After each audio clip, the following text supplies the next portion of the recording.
तो question number 1 है, Himalaya, Ural, Rocky, Andes आदि किस प्रकार के पर्वत हैं? बताइए बताइए, 2 सेकंड का टाइम है। हिमालय, यूराल, रॉकी, एंडीज आदि किस प्रकार के पर्वत हैं? ये हैं कैसे पर्वत? वलित पर्वत। किस प्रकार के पर्वत हैं ये? वलित पर्वत। तो इसका आंसर हो जाएगा ऑप्शन नंबर बी। तो देखिए, यह वलित पर्वत के उदाहरण है और यह लहरदार पर्वत है जिन पर असंख्य अपनतियाँ एवं अभिनतियाँ होती हैं। यह पृथ्वी के आंतरिक शक्तियों से धरातल की चट्टानों के मुड़ जाने से बनते हैं। इम्पोर्टेंट है, हिमालय, यूराल, रॉकी, एंडीज़ वलित पर्वतों के उदाहरण है ये। क्वेश्चन नंबर 2 है, कोलोराडो का पठार किस प्रकार के पठार का उदाहरण है? कोलोराडो का पठार किस प्रकार के पठार का उदाहरण है? तो ये अंतर पर्वतीय पठार का उदाहरण है। इसका आंसर क्या हो जाएगा? Option number C. दुनिया का सबसे बड़ा पठार कौन सा है? तिब्बत का पठार। तो देखिए, कोलोराडो का पठार अंतर पर्वतीय पठार का उदाहरण है। पर्वतमालाओं के बीच बने पठार को अंतर पर्वतीय पठार कहते हैं। मैक्सिको का पठार भी अंतर पर्वतीय पठार का उदाहरण है और दुनिया का सबसे बड़ा पठार तिब्बत का पठार। क्वेश्चन नंबर 3 है, विश्व में सर्वाधिक डाकघर वाला देश कौन सा है? सबसे ज़्यादा डाकघर कहाँ पर हैं? बताइए इनमें से। विश्व में सर्वाधिक डाकघर वाला देश है कौन सा? चीन, अमेरिका, हांगकांग या फिर भारत? तो हांगकांग नहीं है, आप बताइए कौन है इनमें। अमेरिका भी नहीं है, बताइए कौन है। चीन भी नहीं है, इसका उत्तर हो जाएगा ऑप्शन नंबर ए, भारत। तो देखिए, विश्व में सर्वाधिक डाकघर वाला जो देश है वो भारत देश है, जबकि सर्वाधिक समाचार पत्र वाला देश हांगकांग है, याद रखिएगा। सबसे बड़ा स्थल रुद्ध या जिसको बोलते हैं स्थल अवरुद्ध या इंग्लिश में बोलते हैं इसको land locked country. Land locked country कौन सा है सबसे बड़ा? यह है कजाकिस्तान। कौन सा है? कजाकिस्तान, एशिया का। तो देखिए, स्थलरुद्ध देशों में कजाकिस्तान सबसे बड़ा देश है, जबकि मंगोलिया जो है वो दूसरे स्थान पर सबसे बड़ा स्थल अवरुद्ध देश है। महावेली गंगा कहाँ पर बहती है भाई? महावेली गंगा किस देश में बहती है? देखिए, भारत में तो गंगा बहती है, ब्रह्मपुत्रा और नर्मदा, तापी और भी बहुत सारी, लेकिन महावेली गंगा कहाँ पर बहती है? ये बहती है श्रीलंका में। कहाँ पर बहती है? श्रीलंका। तो महावेली गंगा श्रीलंका की सबसे बड़ी नदी है। इम्पोर्टेंट है, भारत का पड़ोसी देश है। क्वेश्चन नंबर 6 है, पहले किस पर्वत को चोटी 15 कहा जाता है? चोटी 15 कहा जाता था पहले किस पर्वत को? नाम बता दीजिए उसका। ये कहा जाता था माउंट एवरेस्ट को। माउंट एवरेस्ट 8,800 कितना है? 8,848 मीटर है ना, तो इसी को कहा जाता था पहले। माउंट चोटी 15 कहाँ पर है ये? यह है नेपाल में। नेपाल में इसको क्या कहा जाता है? सागरमाथा। तो देखिए, माउंट एवरेस्ट को चोटी 15 कहा जाता था। माउंट एवरेस्ट नाम का तत्कालीन भारत की महासर्वेक्षक सर जॉर्ज एवरेस्ट के नाम पर पढ़ा और जिन्होंने एवरेस्ट की स्थिति का पता लगाया था। क्वेश्चन नंबर 7 है, माउंट एवरेस्ट को नेपाल में क्या कहा जाता है? बताइए, अभी तो बताया था। तो गहीरमाथा लगाकर गलत मत कर देना। गहीरमाथा कहाँ पर है? ऑलिव रिडली टर्टल के लिए नेस्टिंग का स्थान है उड़ीसा में। तो इसका उत्तर क्या है? सागरमाथा कहा जाता है माउंट एवरेस्ट को नेपाल में। तो देखिए, नेपाल में माउंट एवरेस्ट को सागरमाथा के नाम से जाना जाता है तथा तिब्बत में इसे कोमोलंगमा कहते हैं। इसे कोमोलंगमा कहते हैं और इसे पृथ्वी का तीसरा ध्रुव भी कहा जाता है माउंट एवरेस्ट को। क्वेश्चन नंबर 8 है, एशिया शब्द की उत्पत्ति किस भाषा से हुई है? किस भाषा से हुई है एशिया शब्द की उत्पत्ति? हिब्रू भाषा से। कौन सी भाषा से हुई है? हिब्रू भाषा से। तो एशिया शब्द की उत्पत्ति हिब्रू भाषा के आशु से हुई है, जिसका शाब्दिक अर्थ क्या है? उदित सूर्य। क्या अर्थ है? उदित सूर्य। एशिया को उत्तरी अमेरिका महाद्वीप से कौन सी जल संधि अलग करती है?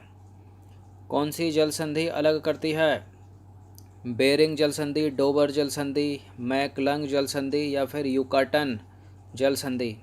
तो युकाटन जल संधि नहीं है, मैगलंग संधि नहीं है। अब बताइए इनमें से क्या है? एशिया को उत्तरी अमेरिका महाद्वीप से जो संधि अलग करती है उसका नाम है वेरिंग जल संधि। क्या नाम है? वेरिंग जल संधि, ऑप्शन नंबर ए। तो वेरिंग जल संधि एशिया को उत्तरी अमेरिका महाद्वीप से अलग करती है।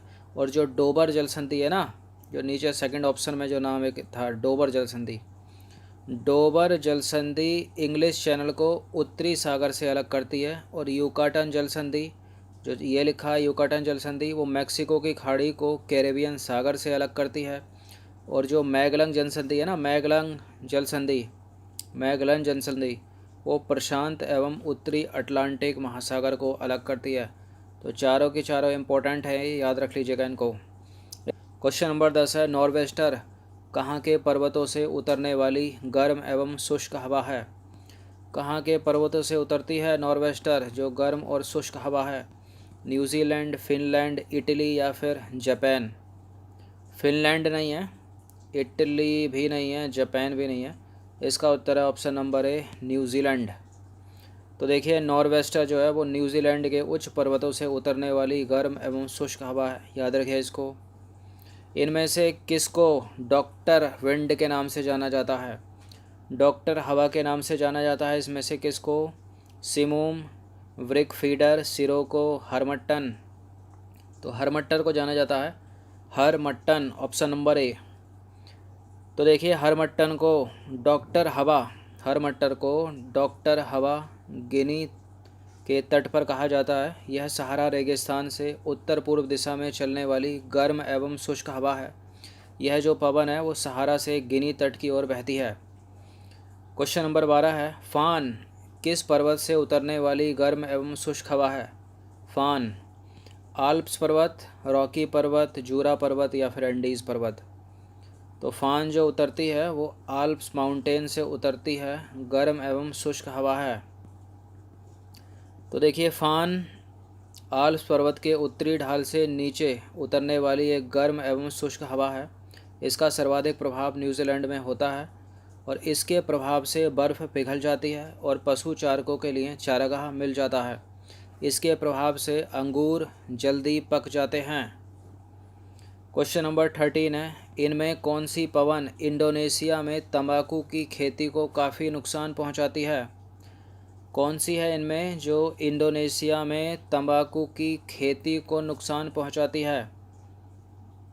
शामल, गरिज, सांता आना या फिर कोयम्बेग? तो क्या है इसका आंसर? ऑप्शन नंबर ए, कोयम्बेग। तो देखिए कोयम्बेग जावा इंडोनेशिया में बहने वाली जो है वो गर्म हवा है, यह तंबाकू की खेती को नुकसान पहुंचाती है।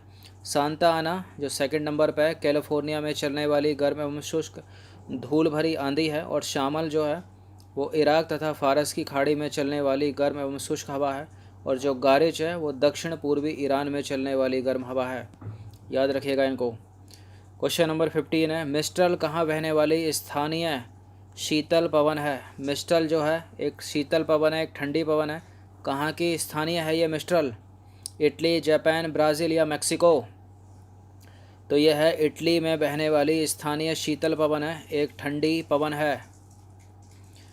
देखिए पवन भी इम्पोर्टेंट है उसी प्रकार जिस प्रकार जलधारा इम्पोर्टेंट है। जलधारा से कुछ याद आया? जैसे हम्बोल्ट, पेरू, बेगुएला, अग्लुहास, ये सब।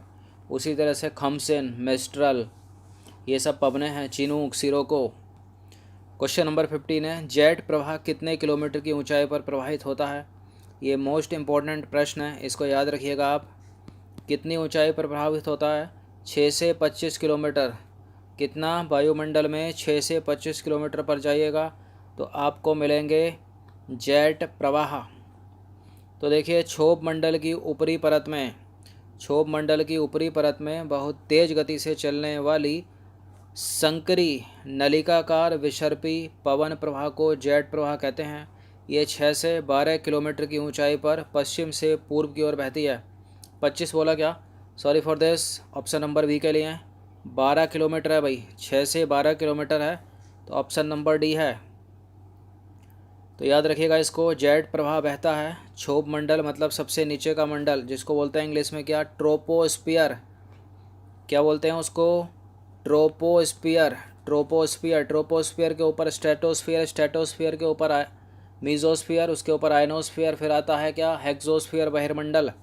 तो क्षोभ मंडल की ऊपरी परत में बहुत तीव्र गति से चलने वाली संकरी होगा ना, संकरी नलिकाकार विसर्पी पवन प्रवाह को जेट प्रवाह कहते हैं। और 6 से 12 किलोमीटर की ऊंचाई पर ये पश्चिम से पूर्व की ओर प्रवाहित होती है। पश्चिम से पूर्व की ओर मतलब ये चलेगी वेस्ट टू ईस्ट की ओर, ये चलेगी पश्चिम से पूर्व की ओर, तो वेस्ट टू ईस्ट इस तरह से चलेगी भाई, west to east, west to east jet प्रवाह। तो 15 प्रश्न थे, इंपॉर्टेंट थे, अच्छे से इनका रिवीजन कर लीजिएगा।